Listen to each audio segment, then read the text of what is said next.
Ето, пак се намирам в нищото. Слизам пеша от Черни връх, посока Железница. Е, там е Бистрица. Ето е гледката.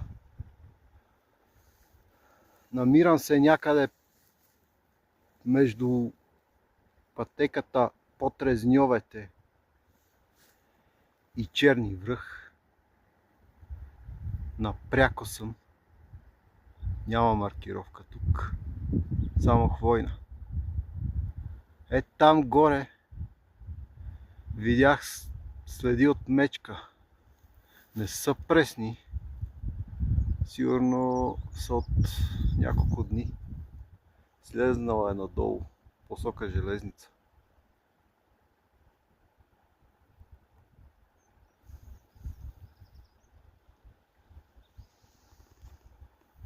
Ето е гъбата там.